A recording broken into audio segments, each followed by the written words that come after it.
believe that the two issues were not related.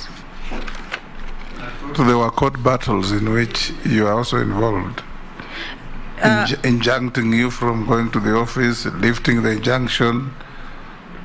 Yes, I'm still progressing. If my memory serves me right. Yes, I'm still progressing. So I was appointed in August, on August 22nd, and by that time, already there was court action, because in April 2019, there was court action challenging the legitimacy of appointment of board of directors. I had not been appointed then.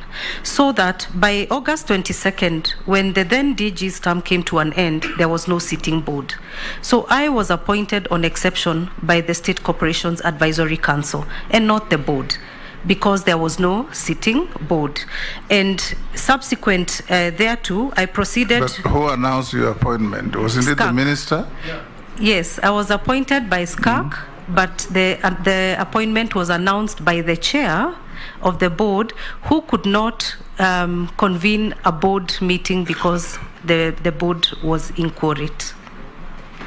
Minister Mucheru who announced your appointment?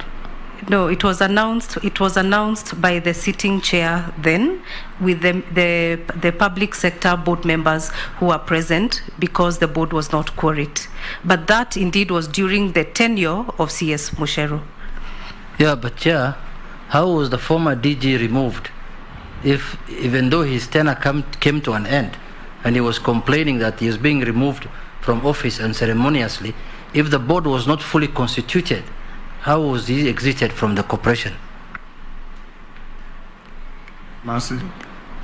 The term of the DG's term came to an end by operation of law, and that came to an end on 22nd of August 2019. He went to court. Yes, he did go to court, indicating that he required an additional term to carry on, but by the term of law, the term came to an end. So it is at that time I was appointed by SCAC. But if he knew his term has come to an end, was he a madman to go to court? And Chair, as she answers that, no, this is very important, Honorable Chair. It was at the heart of this issue, really.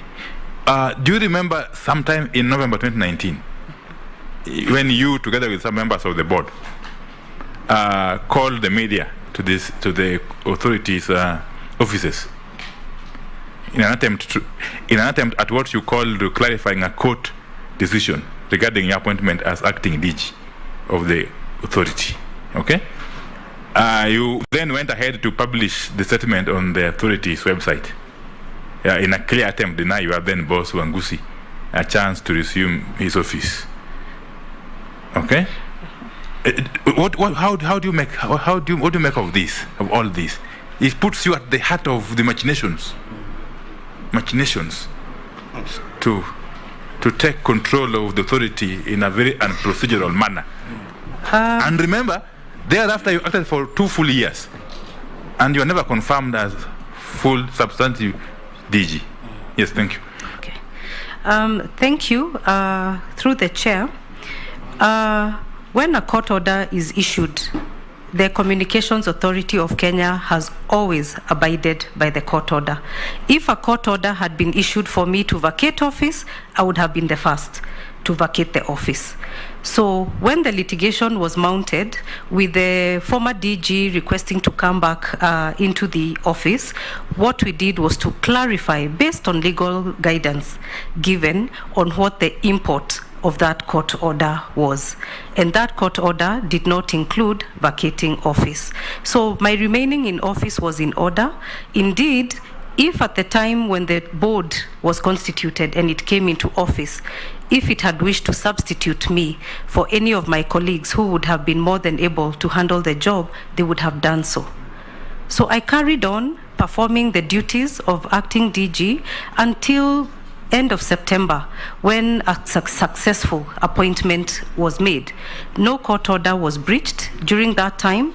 Indeed, the legal risk that persisted during that duration was very high, and I was able, through very diligent following up and not entertaining any adjournments, to actually have those governance-related matters concluded in slightly more than 12 months, about 12 or 13 months inside of COVID. So there was no attempt whatsoever to delay or derail that process at all. Yeah.